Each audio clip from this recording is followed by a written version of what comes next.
I'd like to start our vibrato series today by doing an exercise away from the instrument. These videos are going to be things that you can just do the exercises with me just for a couple minutes every day. And the first one you'll only really do one time. So this one I'd really like to just go over what vibrato means, and then we'll get started. So vibrato is really just a fancy way of saying vibrating the pitch and warming it up, or making it more lively by oscillating from the pitch and below. So if that was our pitch, we would just do these oscillations back and forth on our instrument, so that we're really not going above the pitch, because that would make it sound a little bit sharp. Our brain kind of grabs onto that highest sound. And then we want to pay attention to it being even, a certain width, and then the speed, we're going to be kind of manipulating the speed. And then the pitch stability is important, where at first these exercises will be sliding around with the fingertip, but then we'll want to get to the point where we stick the finger lightly and it's staying in one spot with the hand continuing to move. But we want to make sure that our thumb is relaxed and stable. Today we're going to make that thumb stay still while we move the hand around. And then we want our joints to be flexible. You'll notice, I'll try to show you how this joint here kind of lays down a little bit and stands up. And then the fingertip, like I said, is going to be on one spot eventually. We're going to be sliding around a bit first. So let's get started by making sure that we're doing this with our left hand. So I want you to get your left hand and take your right hand and hold your left thumb. So at this point, you've got your left thumb being held by your right hand. So go ahead and try that. That brings all the left hand fingertips on top of the backside of your hand here. And so the thumb is going to be still. Your arms are sort of like this in front of you, a little bit of an angle there.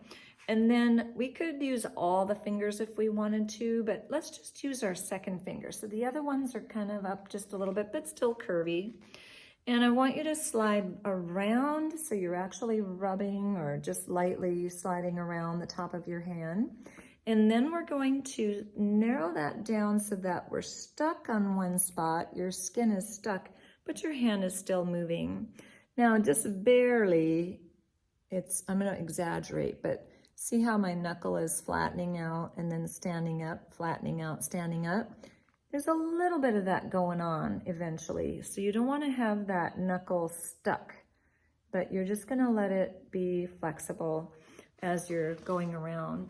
Now we will need to do this at a certain speed. So I'd like to turn on the metronome. I've got it at 60 beats per minute. And we're going to do a back motion every time it clicks, like back, forward, back, forward, back, forward. And in fact, if we were going to be in chocolate point, the point where you pop chocolates, left elbow over the left foot, you could just do this back and forth. And it's really nice if you don't go edgy. You know, we want to do nice and round. So you could just kind of get the feeling of going back and forth in rhythm with the metronome, okay? But let's go ahead and do that with our left thumb being held by the right hand. And let's do this together, where we just slide that second finger back towards our knuckles.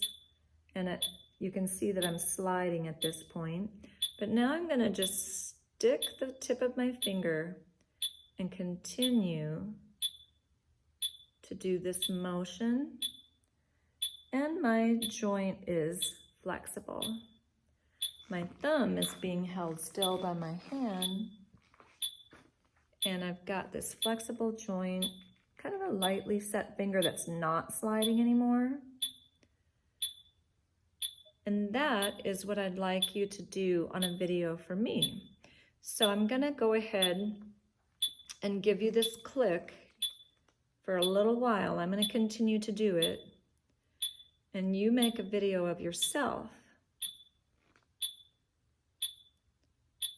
doing this very same thing. And it only needs to be for a few seconds, really, maybe about 10 seconds. All right, so we have rounded edges. We don't want to do this, you know, and just kind of a comfortable width. And that's all. And so the next time I'll give you a new exercise. We'll just do it together. This one you really only need to do one time. And then the next one we will probably do a few times. So make that video for me, showing me how you're doing this exercise in time with the metronome. And then we'll see you on the second step.